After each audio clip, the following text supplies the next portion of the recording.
Hey everyone, this is the VN Talks. I'm Tala. I'm Cata. And I'm Marga.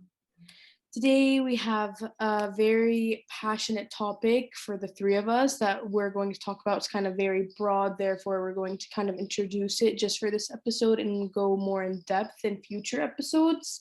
We're mainly going to talk about feminism today, rape culture, the patriarchy, the stigmatization of being a woman, through our different cultures. I'm an Arab, Marga is a Spaniard, and Catalina is a Latina. I don't know if I'm saying that right. I'm bringing my inner Yvonne, guys. I'm bringing my inner Yvonne. Latina, Arab, Spaniard. Yeah, I was thinking about that. I don't know what to say. Hispanic? Is it White? Hispanic? Hispanic? No, because then I would be Hispanic too. Hispanic. You're exactly. Hispanic. You're But, like, Hispanic and Latina. I'm only I Hispanic. think she was trying to say that we're different, like we were different. So Yeah, we're I think different Marga should be, cultures. like Marga. European. Okay, European. so what am Do you I want then? me to say you Okay, as a European. Okay. White European. Okay. Okay. Just what I wanted. That really turned in a really bad way. I was just introducing the episode. I'm sorry, Marga. But yeah, It's we're gonna okay. basically, as you can see, the title of the episode is on being a girl. We're gonna talk about all its challenges. We're also gonna mention some challenges that is brought on men that stems from the patriarchy and from misogyny. And yeah, Cata. Okay, so for in the latest episodes, we've been trying to do this little section that among ourselves we call the icebreaker. So whether this is asking ourselves some questions, or 2 episodes ago with Marga, we had the she's being cute, but she actually could kill you. For today, I wanted to do something a little bit more impactful, and I'm going to be asking them some questions at home. If you're listening to this, you can also research and play along a little bit. So the first question is, girls, in your countries, in what year were women allowed to vote? Understanding that in most nations, at least for me, was in 1951, and that's when women became citizens as well. And I think it's really impactful that literally it was my grandparents' life, and just a few years before my parents were born, women were not being citizens. What about you guys? Should I go? Yeah. Sure. In the case of Spain, I studied this when I was in secondary school. It was in times of the Second Spanish Republic, when it was established, just a couple of years after it was established. So in 1933, so around 90 years ago, women were allowed for the first time to vote. And it was quite a fight here. There was a woman that I wanted to mention, because she's really important to the story, to the history of Spanish women having the right to vote. She was called Clara Campoamor, and she was a really important woman. She was an advocate for women's suffrage. So the moment her party, for example, did not oppose to women voting, she left the party. She kept advocating for it, even inside the assembly as an independent member, and then once she kept trying, there was a moment in which they basically put it into a debate with another woman to see if she could convince the assembly of women being allowed to vote, and she was considered she was considered the winner, and women were since then allowed to vote. But her own party, for example, did not support her, because in general, the left did not want women back in the day to vote, because they thought they were really influenced by the church. And because of that, they would vote for the right. So she never had the support of any man in her party. She never had the support of basically anyone, even from her same ideology, because she was from the left. And still, she won that debate. And thanks to her, now we have the votes for women in Spain. That is so great. That's a great story. Props to her. That really And what about you, Tala? Okay, so I don't really have an idea about that, but I actually no, I do have an idea, but I don't have much of an education, because Jordan is a monarchy and there isn't really there's a parliament obviously that the citizens vote for, but it's kind of corrupt, and so people don't really talk about women's voting rights or anything. But I do know this: the representation of women in the office or in parliament or anything, it started in the, protests started happening in the 1960s, and then it officially began in 1974. It was like in the 1974 law where it allowed women to be represented in the political field and economic field. So that was a good start. But other than that, yeah, women's rights in Jordan are definitely progressing. They could be better, and we'll talk about women's rights in Jordan, specific on honor killings. But there's always room for change, and yeah. Okay. That is really great. But like I really hope that it gets better like as years go by, especially like during our timeline. Yeah. Okay, so the second question is a little bit more about economics and something that I think has been brought to light very like more and more recently, and is a gender pay gap. So we have to be very much aware, and like I think if you are not aware of this, well, like this is like your now time to shine the light on it. Women are often paid less than a man for the same job that they do. It's really sad, and it's a real economic factor. It's yeah, there's so many reasons to this. We can have a full episode on this. I've had like so many classes. And now that I have my question is, do you have an estimate of your country's gender pay gap, or do you know about it? What about you, Marga? Do you know? Yeah, I did some research. So I looked at it, and as of 2020, of course, it can now be applied to every possible job, but it's, an estimate in general, taking into account all the different earnings from men and women in Spain.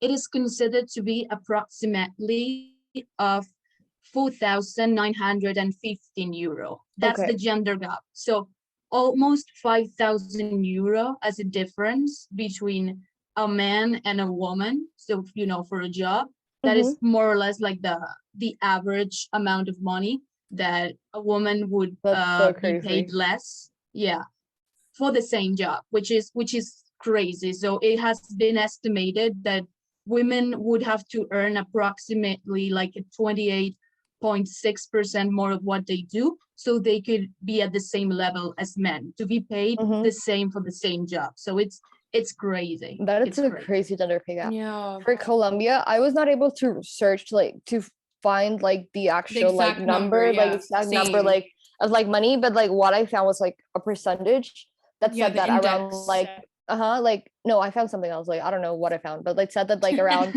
30 to 40% of the women in Colombia are being paid less in whatever job they have.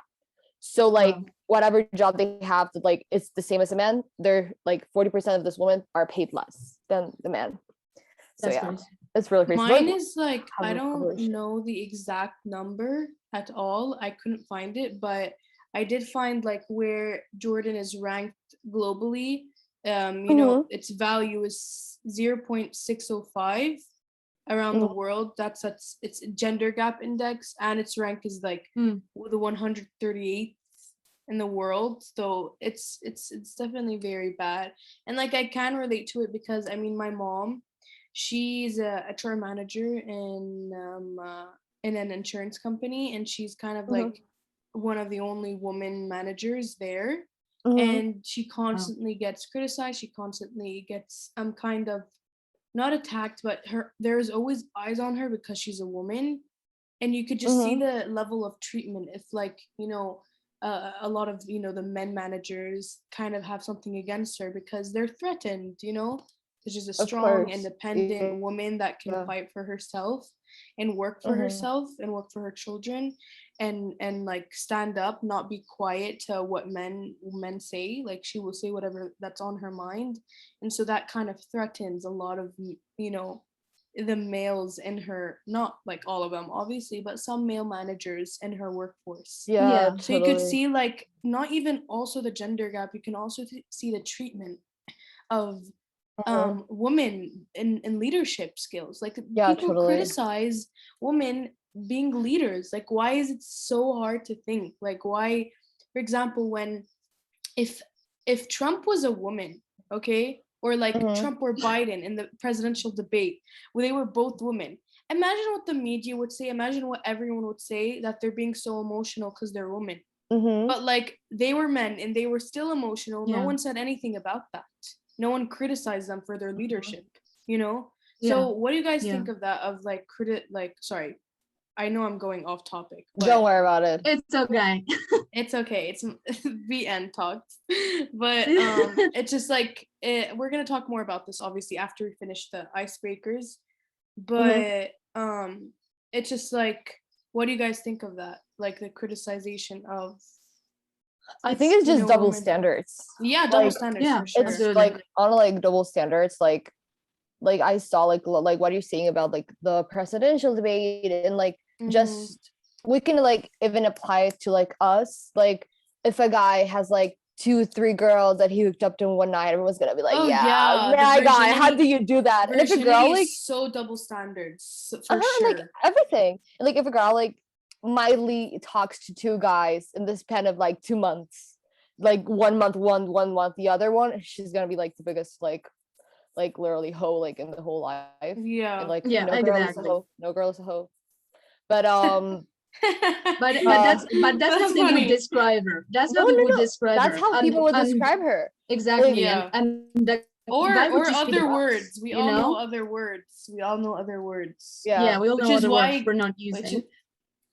Which is why girls should also never slut shame or like go against, because it makes it okay for guys to say it, you know? Exactly. Don't reinforce it. Exactly. Yeah, so like I think there's double standards for everything. And I think as girls we're always expected to do better and to do like smarter. Thus not every single girl is allowed to have the same education. But like you're always like oh, you could have done better than that. You could have done better than him. But like how could we like know better if there's like no way for us this is what we have been taught. Exactly. I don't know, what about you, Marga? What do you think about it? I feel the same way. I was about to use the same example as you did, Cata, but you know, as we see it in people from our age and in this context, we can see it in the context Tala was talking about, and about how a woman being, let's say, a CEO, a manager, someone big in her company or wherever she works. You know, it's not the same to be bossy when you are a man than when you are a woman. It's not the same to be a leader and be, you know, assigning tasks and telling people what they have to do. When it's a man, it's seen as something natural. Of course, he's the boss. This is what he does. But when a woman does it, you're gonna hear some comments sometimes that are like, "Oh my God, look at how bossy she is. Is she on her period?" Those typical comments. That's so annoying. It's so annoying. It's so triggering so often, too. And you can hear them so often, and it's wrong in every possible single way. That comment, wrong in every possible, so inaccurate, but also wrong in every possible way. And it's just so annoying because you still hear it. Now, even us, when we lead in teamwork, or so in the same way we do it when we're in university, we feel it, we hear these comments as 19 years old. Then you will be 30, you will be the boss in your company, and you will hear it again. So it's like it's literally everywhere. It's just because you are a woman and because you take that role that, you know, is not normally taken by women. And when some men feel threatened because that should be their role, they should be the ones leading. So in some way they feel like you're a threat if you're leading. So of course they might as well just make you feel like that is not your place, make you feel like the role you're having is the role of because they've dominated the workplace. Boss. Exactly. They've dominated it for like centuries. They're not used to this. They're not used to like the empowerment of the so-called inferior gender, which is the female gender. Like it doesn't make sense. Anyways, we got into a debate. We got into like a ranting session. So what I was asking guys is, in your countries, is feminicide like a thing that happens? How many happen? Like what is like the context in this? So I don't know, Marga, Tala, you can take it on. Oh, mine is like, Marga, you go. No, you go. I just wanted to I'll be quick, because the data that Cata gave like impressed me a lot, because when I was doing my research just to see if I could have the exact numbers, I was really impressed and really scared by the numbers that I saw. I was like, I saw the Spanish numbers and I was like, or 11 women are killed every day. And I like found out that now in 2021, we've had like in May and in June, in these 2 months, 10 women killed each month. And that is like, for example, the same number as in Mexico, you would say for a day approximately, which is crazy. And to me, it was crazy to see that as of now, like as of June 2021, we've had 42 femicides, and that seemed crazy to me. I looked at the 2020 data, and it was 83 femicides, and that to me is crazy, and it is a lot, and I was heartbroken. It's even less that happened in Colombia in September. Exactly. To me, it's crazy and it's a lot, but of course I now look and compare to the data that you just said, and I'm like, this was to me like 1 year in Spain, and of course they're all heartbreaking and unfair. But then I look at the data that you just gave, and I couldn't believe, because to me this was shocking. But the fact that to you it is not even that shocking, because you know it happens so often in Latin America, and the numbers are even greater. It's just I could not believe your numbers. That's why like I wanted to talk, but yeah, it's nothing crazy. like what you said, but in both senses it's still still heartbreaking and dehumanizing. What about Jordan, Tala? Oh yeah, like there's a lot. I mean, I don't like to put Jordan in a bad place. I love this country and I'm very proud to live in it. But, you know, obviously you have to acknowledge its flaws and you have to, you know, recognize it and point it out, because this is a problem. I mean, in 2018, now there isn't like a whole number like for every year, because honor killings, from domestic violence to sexual harassment, from any other type of like killings, it happens kind of oftenly here in Jordan. But I mean, I saw this statistic. It says in 2018, 6,965 women fell victims of violence in the same year. Imagine. That's so many. And like the violence in the workplace has increased to 42%. So it is really increasing, and honor killings as well like happen quite often in this country when it should not be happening. Which, by the way, I read is it stems from colonialism. Imagine, because like, okay, we'll talk about this later because this is like too deep into it. But the article that allowed the killers to get away with it, to give them a lighter sentence because they were in a state of anger and shame and everything, like they excused the killers. That article came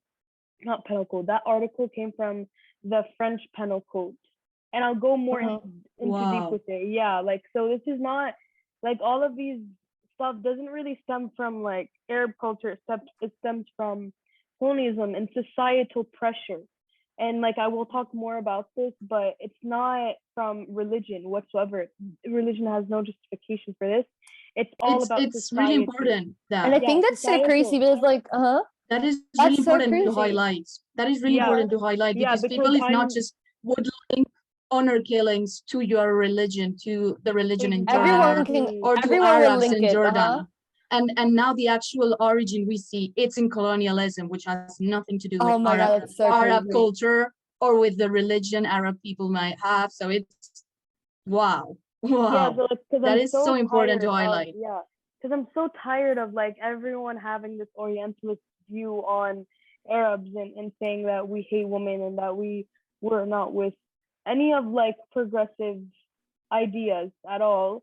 It kind of all stems like the way Arab society sees women, the way they treat women, the way they treat, you know, the LGBT community or anything else. It all kind of stems from colonial powers trying to divide and rule, if that makes sense. I'll get more into it later, but I mean, it's so frustrating to see like, oh, this is what your religion allows. No religion on this earth allows this whatsoever. Exactly. Like violence against women. So yeah, I just like to highlight that, and we can move on. That's great. That's a great thing to highlight. Yeah. And about violence against women, well, like this is like I don't know, like I don't know how to say it in English, but like in Spanish is microagresiones and micromachismos. In English, I would guess will be like microaggressions. One microaggression that I think we've all fallen like into it's being catcalled. So my question is, how old when you were first catcalled? How did it feel like? What is like a little bit of a like your stand with like the catcalling? What about you, Marga?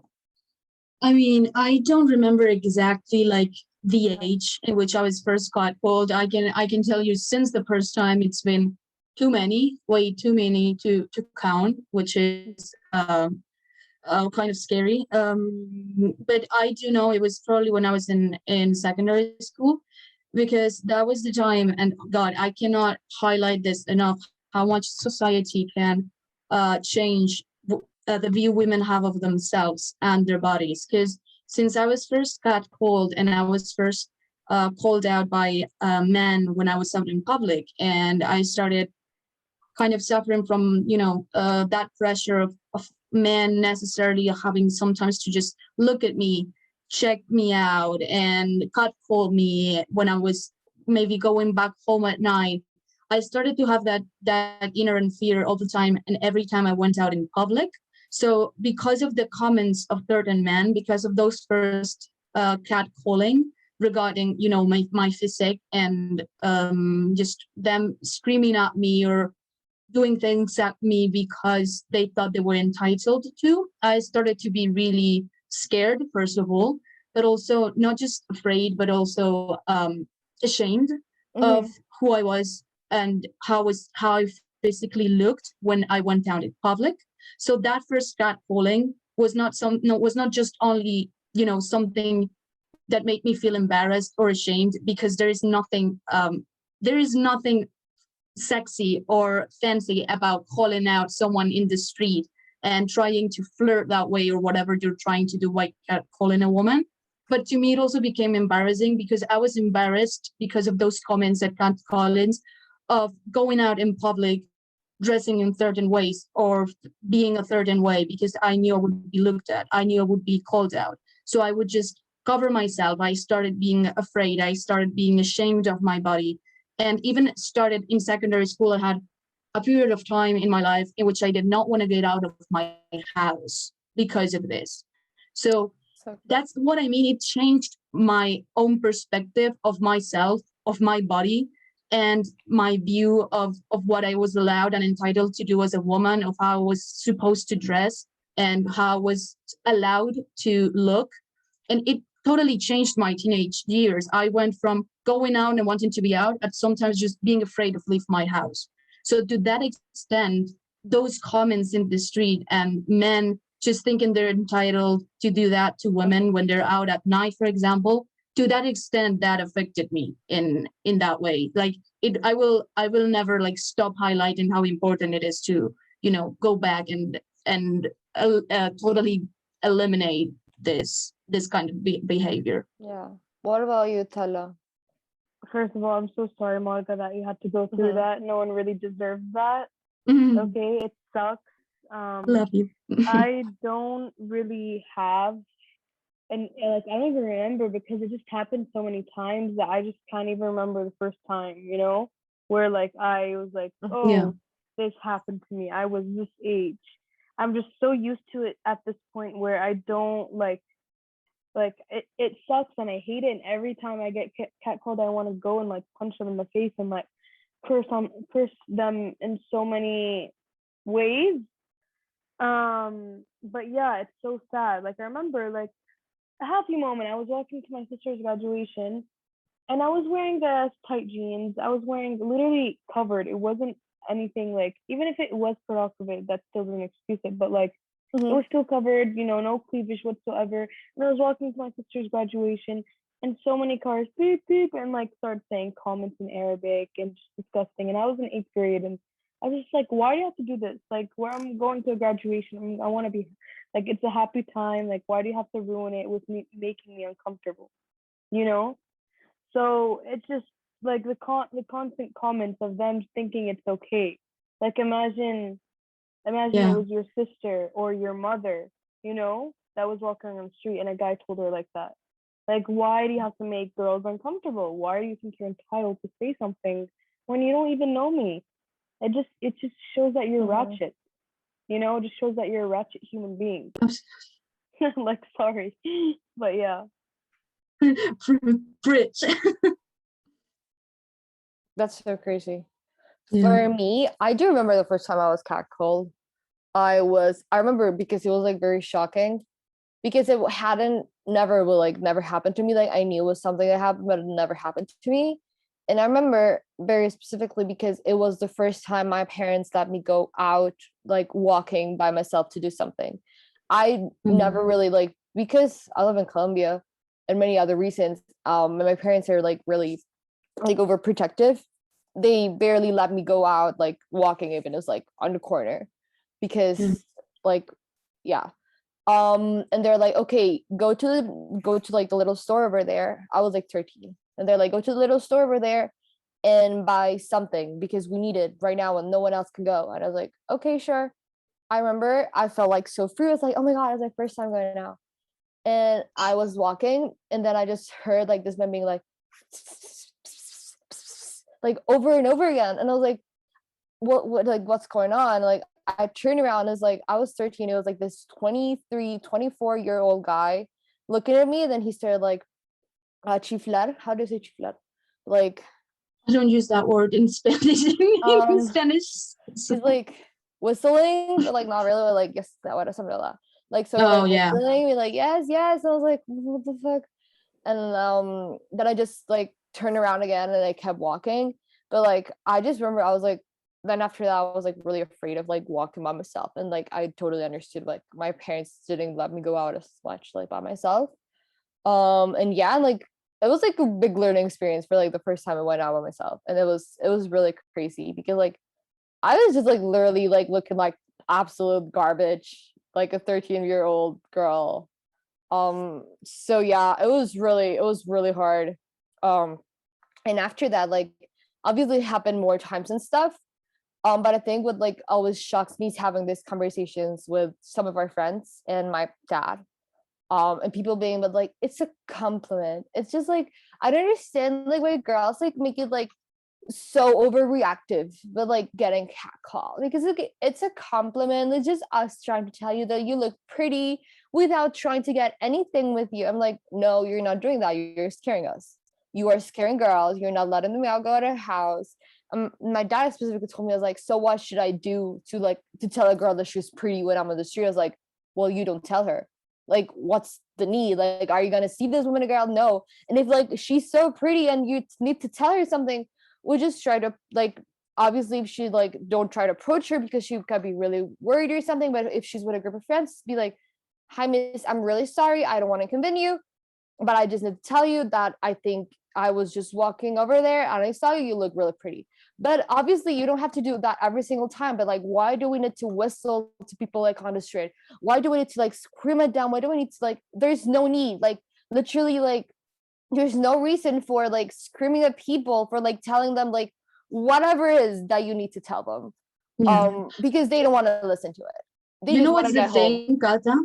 You know what's the thing, Cata? If then you tell your dad or whoever, then no, you can do it. You just go approach the group of friends where that girl is and tell them all like, I think this girl is really pretty. Would they do it? No, of course they would not, because they're not interested in letting you know you're really pretty. They just treat you like an animal out of nowhere. They just whistle as if you were a dog. I'm sorry, but I'm not. So and like I think it's nothing. It's not about letting me know that I'm pretty. I don't need you to tell me. Tala is back. The last icebreaker question, that's been like really long icebreaker, but I love it. They're like two that we can mix. It's basically what's like the earliest female leader from your country, or if you don't like found about that, you can share like a little fun fact about like women or like specific like leader or something about women in your country that you're like, oh, this is unique to women in XYZ country. So if you want, Tala, you can start. Yeah, put me on the spot. I mean, I don't even remember my. I mean, it was monarchy, but I do know now, currently, obviously, Queen Rania. I knew before Queen Noor, Queen Alia. There are like a lot of queens, but I don't know the first one. Mm-hmm. But yeah, Queen Rania, who is the current Queen of Jordan, she's very influential in women's rights. She really tries to fight domestic violence and honor killings and participate in women non NGOs basically. And yeah, basically. Well, that's great. And what about you, Marga? Well, I did my research and I was like really interested because I was like, I suddenly thought and I was like, I know we've never had a president, like a prime minister, let's say that is a woman. So I looked into it. Of course we have not. So I looked into it then, and it is true that we had an acting prime minister, so a woman called María Teresa Fernández de la Vega back in 2004. She was the acting prime minister. So let's say like the first and only woman that kind of had that duty, the duties of a president, only while our actual president was, on official trips, for example. Mm-hmm. So that's the closest we've been to having a female leader. But I did find another woman that I wanted to share. She is called Federica Montseny, and she was the first female minister ever in the history of Spain. So she was the minister for health and social care. And I found it really interesting. And I thought, I might share her name. But then when I was reading about her, I also found out that the first project for an abortion law in Spain was thanks to her. It never came to anything at that time because she was the minister back in 1936, I think. Of course. But it all started there. The first project came with her. So I thought, okay, maybe I don't have a Spanish president to share, but I have like a really strong woman that started the project of abortion, which is also a really big topic when it comes to feminism and the topic of being a woman. So yeah, so I found that out, and I was really happy to read it. And what Girlie about was you? really ahead of her time, honestly. She was like talking about abortion in the 30s. Crazy. Yeah. Crazy icon. What about you? So like the first like actual leader like that we've had is that we have a vice president right now. She was voted in 2018, I think. Yeah. Marta Lu. I have a lot of things to say about her, but today's not about Colombian politics. So yeah. Well, yeah, she's like the actual first. We've had a lot of women like in the around my timeline going in for like presidential debates and stuff, but like always men win. So like yeah, kind of sad. There's like we're entering a election year for us. We're gonna have elections in summer 2022. So we might have a girl president next year. Who knows? Actually, I have no idea who's gonna like go for president. It's gonna be so crazy. But for like my fun fact, there's this one woman that like every Colombian will know, and her name is Policarpa Salavarrieta. The very Spanish name because she's from like the colonial times. She was one of the girls that was part of the independence wars, and the reason why she's so important, it's because she worked as a spy. She was one of the first spies that we had, and the thing is that she did is that I'm sorry, Marga. As she should. I'm sorry, Marga. I know you're my colonizer. I'm just telling you the story from the other side. I'm not your colonizer. Didn't say that. I don't claim them. I don't claim the colonizers. Okay. Is Spain really a colon? Like, is it compared to British and like to France? Really, they own like half of the world. We all have histories, but I don't claim them. Okay, I know I acknowledge their existence. But I don't claim them. I don't like them. Anyway, so what she did is that she like learned. She was like working as I forgot the name in English, but like she basically like knit stuff for like generals, and like she was like always like fixing up their little suits like, and stuff. Oh, okay. And while she was going to like do these things, she was like stealing like papers and like plans, and like she was like giving them to like, so she was stealing from the Spanish Armada to like the Colombian one. She was like, yo guys, And the thing about her is that she actually fell in love with a Spaniard. So ended up both of them ended up getting killed. But like she's really iconic. Everyone in the country knows her, everyone like adores her. But the thing about her, like what is like so iconic about her, is that she was one of the first women to ever be on a bill. She's no longer in the bill because we changed them, but she was in the bill for a really long time. And because of that, and like the Colombian bills, like in the currency. And the thing about that is that when people go out to drink beers, usually when you ask for like a round of beers, the price was exactly the bill that like with her face. So everyone now, as Colombian culture, when we ask for a beer, we ask for a Pola. That's her nickname, Policarpa. Everyone calls her Pola. So you ask for a Pola because you usually just give the bill with her face on it, and they would give you like the round of beer. So now, like when you go to Colombia, you don't ask for like a cerveza, you ask for a Pola because of her. Wait, what's her name? Because I genuinely want to learn more about her. I'm interested. Her name is Policarpa. I'll text it. I'll put it like in the description. Yeah. But like she's one of like the like when you like you just know her since you're like really little, and like there's so many Colombian girls that like were actually very, very influential into the revolutionary wars. But she's the one, like the icon, you know, like everyone adores her. Bolita. There was like a series about her, like and all, and she was really fun. And that's it. That's my story, my fun fact. That is so cool. She's so fun, yeah. And yeah, we're done with the icebreaker. So after like 40 minutes, after 40 minutes of the icebreaker. After 4 minutes, I think we should just end the episode. We should just like time to start now. With Pola, we say bye. I guess we just do an introduction for each thing and go more in depth into episodes and have like feminism, like, and then like let it like have it as that top like a title, but like do a subtitle in a way, if that makes sense. Yeah, so like for the audience, for you guys to know, so as Tala mentioned a little bit in the beginning of the episode, this is a topic that like we could literally have so many angles on, so many things that we can say about it. So we are not asking for like your permission, we're asking you for your forgiveness, because we're gonna have a lot of episodes on this. So today is basically gonna be like the introduction, and we're gonna talk about what like Tala was just saying. We're gonna basically talk a little bit more about every single one of the topics. So I don't know, what do you want to start with? Do you want to go right into it with honor killings, Tala? Just like make everyone sad and just like cry their eyes out, or what should we do? Like a little bit like lighter and like be like, I don't know, economics. No, screw economics, I'm joking.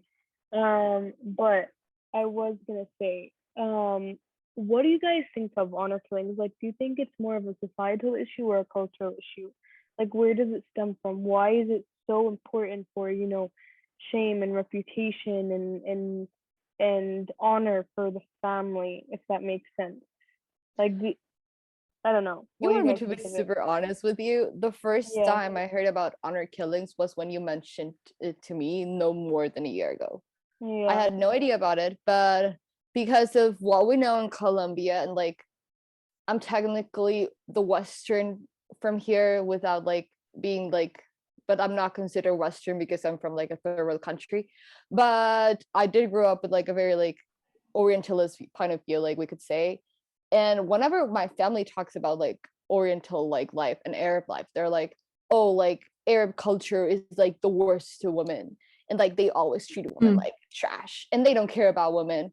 So like I had the point of view, and like when like we know that. We talked about it in the beginning of the episode. I know that now, but like when you first mentioned it to me, like obviously I was like, well, it kind of makes sense, like they don't really care about women, so like it's not right. But like, am I really shocked? No.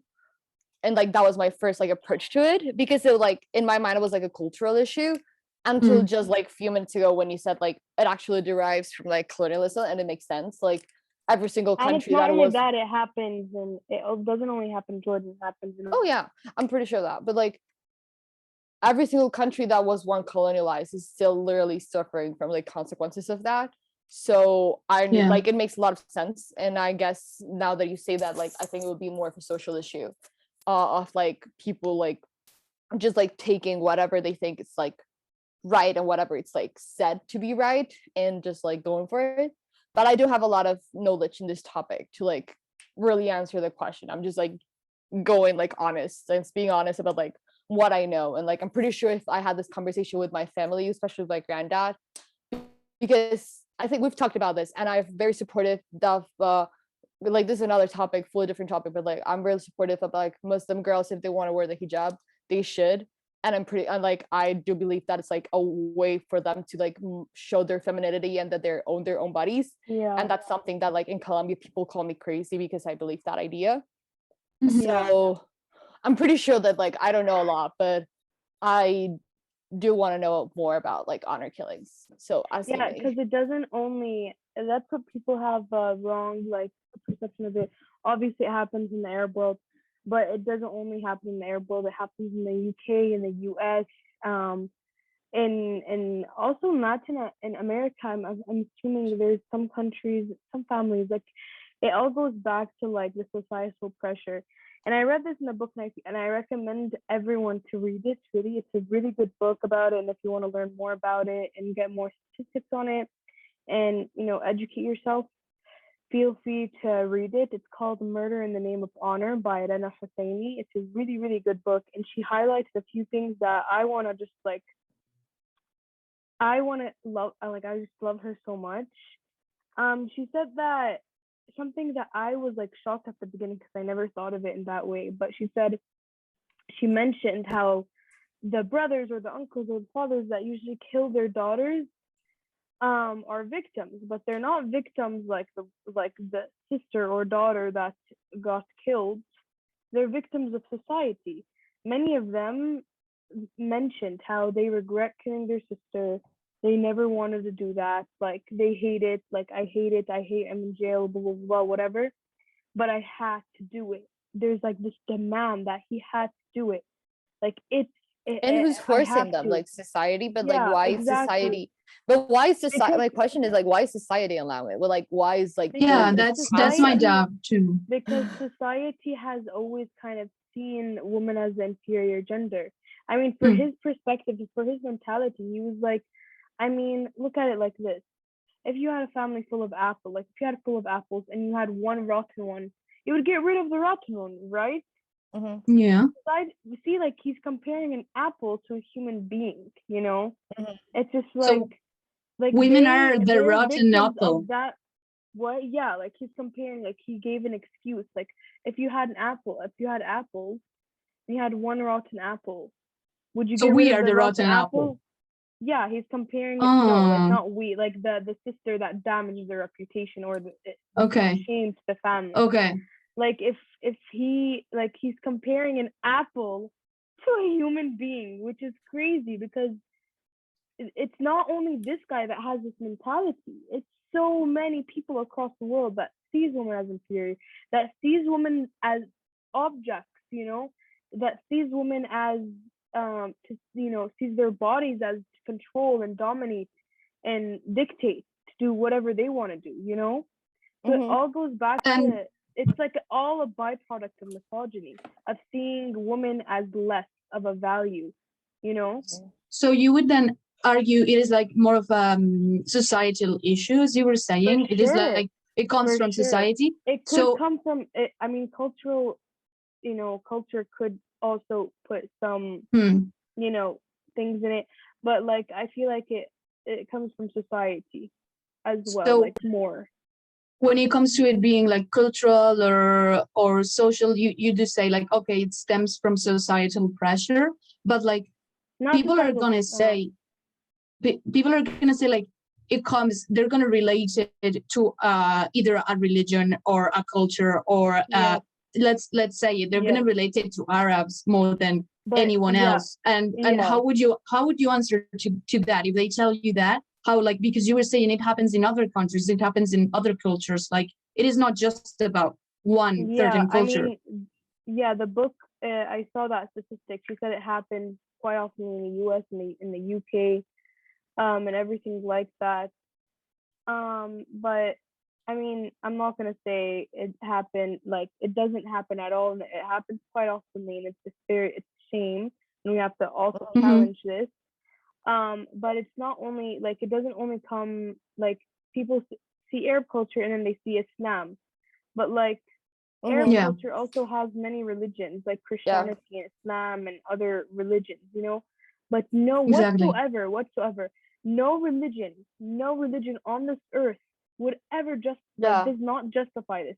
If you read the Quran, which is the holy book of Islam, it does not justify it. Like even the Queen Rania, King Abdullah, like the monarchy, they said, and their sheikh, like their I don't know how to explain it, Speeches. but like, yeah, they all said like honor killings has no justification in religion. I don't know why you guys are all like justifying it with religion. It has nothing to do with religion, and that's Hmm. the problem. People think it has to do with religion, and that's why, like, with religion, people perceive it differently. You know, people have different perceptions of it because it's vague and it's broad. You know, but at the same time, it's shown on. It's not allowed. It's not justified. It's not um um permitted. If that makes sense. Yeah. So I would say, like, before telling me what my religion or Christianity or any other religion says that, you know, other killings is allowed, or in any other culture, I would recommend you to educate yourself on that culture, to educate yourself on that religion before telling me what's allowed and what's not allowed, or what justifies it and what not justifies it. If you have an education on it, if you truly know about it and you research yourself and researched about it, then we can have a simple discussion. But it's just the Orientalist view that pisses me off. You Mm-hmm. know, it's just like so annoying because it's just not true. But I will admit, okay, Arab society, and I don't know where this comes from, and I don't think this is because, like, in Islam they respect women very much. But I just, Arab society tends to have this kind of objectifying view on women, and I don't think it's only Arab society. I feel like it's, you know, a universal thing. You know, Mm-hmm. people see women as objects. People see women as the inferior gender. You know, I think Mm-hmm. through all our different countries and cultures, we all Yeah. experience the same thing. You know. Yeah, totally. I think like also like the reason, like at least like from my point of view, like if we take a political stance to it, I'm aware of like the fact that like a lot of like countries in like the Arab world, for you to get like a nationality or a citizenship there, your dad has to be from that Arab culture and they can pass you on. If your mother cannot pass you on, like all this stuff. And like I know like a lot of like different like rules and like not rules but like laws that like obviously are favoring men over women. Yeah. But if we think about it, like we were just talking, like the first question that we had was like, when was your country having a citizenship for like women? So we're it's just like everyone is like, every single country is in their own timeline, in their own like time stamps. So if we talk about Colombia in 1940s, probably women were not able to like pass down their nationality to their children because they're a woman and only a man could do it. Then like 1950 happened, and like it's different. Like we talk about like Spain in 1930s, so in the 1920s it was different. It's just like talking about like every single country has like a different things. So I just like, it's not that like the Arab world is more behind. It's just like every single people's, like every single country is taking it like in different steps, and like we have to like acknowledge like the Arab world has like, during the 20th century a lot of things happened, like and like on like a lot of changes were made over the 20th century for them to like start talking about democracy and start talking about like everyone having rights. Like it was like, it's not that it was not a priority, but like it's just like so many other things were like coming first. Meanwhile, like countries like, I don't know, the US, countries like Spain were like, okay, so we can like do a lot of like something else. I don't know, like that's how like I'm seeing it right now. Like Yeah, for sure. Like Yeah. I could agree with you on that. It's, I feel like every country has its own issues. Every country has to progress on its own. Sorry, Mhm. that's the prayer if anyone's bothered by that. But well, why would you be bothered? Sorry, I'm tired. Anyways, Yeah, anyways, yeah, so what I feel, yeah, yeah, yeah. continue, Monica. Yeah, I just wanted to say is like we cannot justify, that certain things or certain rights are not, for example, given to women because we have our own timestamps. But what we can say is, of course, we cannot force things to go in at a pace that they're not meant to go. So it's like right now, I think we have like a common goal. Like we've got we have to have the mindset that things cannot continue being the way they are as women. So it's, of course, we're not going to justify that certain Arab countries, but not only Arab countries, that all the countries of other cultures and other parts of the world have certain, legal holes that always make laws, for example, favor men or things that make women be more oppressed. But we have to acknowledge that that happens everywhere. And that of course, not because all countries have their own, pace at which they are advancing, we're going to be like, oh, so we'll just wait, and people in this country for now oppress women, let's just let them have it until they are ready to. Of course not. Like there are things we have to like call out, and I think that's our point. Like we'll have our own pace, and countries are progressing step by step. Yeah, but the thing is, they all have that common goal, or I want to thank everyone that supports the feminist cause. We all have that common goal, and we know it's not going to go at the same speed everywhere, but we all have that goal of reaching equality, which is something that sometimes is not seen when we talk about feminism. That what we are looking for is equality, is for laws not to favor men over women, for men not to earn more than women for the same job, the same position. What we're fighting for as feminists is equality, literally equality. So that's the thing, at whatever speed, at whatever pace, but we want to reach it because it's what we deserve as the humans that we are, women equal to men. And when people are just exaggerate and think that feminism is about men hating, is about us wanting to have more rights or wanting to be superior. No, what I want is first of all to have the same as you do, and no woman in the world has it right now. That's to one extent or another. Yeah, and like I think that's a great bridge to like another topic that like we've talked a lot about, like issues about being a girl, and like we've all called ourselves like big feminists, but we haven't talked about what is actually feminism for us. And I think it's like a great like bridge for you. Like while I was in Spain, I had like some conversations with like some Spaniards, and they were like, oh, but like girls, they don't need feminism.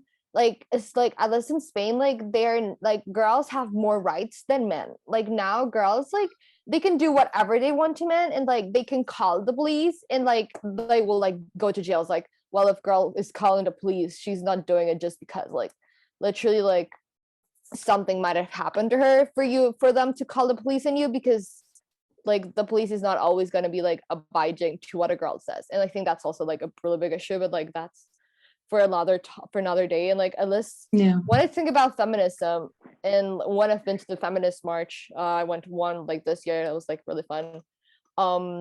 But I think for me feminism is just like, please hear us and like what we go through, and understand that like we're just asking basic things, just the bare minimum. We're not asking you to make every single girl CEO and to get rid of men. We're not asking you to like erase double standards. We're just asking like human rights, which are not allowed in every single country. Like there's, I don't know the statistic right now, but like girls that don't go to school. But I remember the first time I read it, I started bawling my eyes out. And now with COVID, it's just increasing, because now a lot of girls are staying at home, taking care of their little siblings, and not being able to they're not allowed to take classes, even if it's online. So just like, at least for me, feminism is just asking in the bare minimum and like demanding it, because it's the least thing that we could do. Like for me, like at least feminism, and I used to always have debates on this, and I just know everything now, because like people would have such a misconception on feminism, what it is. Like they would say, oh, like we hate it, like you just hate all men, you want to kill all men, you want to remove everything, like what do you mean, you're so radical, you're so extreme, blah blah blah, blah, whatever. Okay, I used to always explain to them, feminism is not like, oh, I want, like, we're more superior than you. No, we've experienced that from men. That's why all we want, men have, this is their power, right? Women just want to be empowered enough to reach that same level of power, to dominate the same things with equal opportunities and equal power. That's the only thing. That's why it's called feminism. That's why there's feminine inside. Oh, ow, sorry. That's why there's feminine. That's why there's feminine inside of it, because it's a movement to empower women. Yes, it's about equal rights, but it's not about, like men. It's about empowering women, because men they have dominated the world for centuries. So this is a movement to empower women. And what's so wrong with that? Why do we, yes, it's about equal rights, but why do we have to mention you when you already have that right? Exactly. It's that notion of men, well, not men, but let's talk about people in general. I'm not even gonna lie with you. I really hate them with all my heart. Like, I don't know how to call them, menimists, whatever. Like, what the sorry, but what is that? Who created that name? But the thing is that it something that strikes like me a lot is how people, let's say men that believe feminism is a threat to them, and they see it threatening to them. It's because they see their position in society or in whatever context threatened by the existence of a woman that might be to the same level. So the thing is, when we ask for like same rights, same opportunities for women, we're not asking for more, but for the same. What they feel is that privilege they've always had is like suddenly disappears. It is not even taken away, because the thing is, a privilege, when we talk about in social terms, when we talk about privilege, I don't think it's something that you have. I think privilege is what you don't, that you have not had to go through the other things that make people underprivileged. Like, you've got this privilege. You are, let's imagine, a man who's white, who's cis heterosexual. Like, you've got all those things that are normative. And then people who are not privileged, it's not that you are privileged because you have all of them, and no one's going to take that away from you. People that are not privileged and want to be, at the same level are not threatening you. You're not going to stop having that privilege. It's just that people who are underprivileged have had less opportunities. Your privilege is the fact that you never had to face what they have faced. That is your privilege.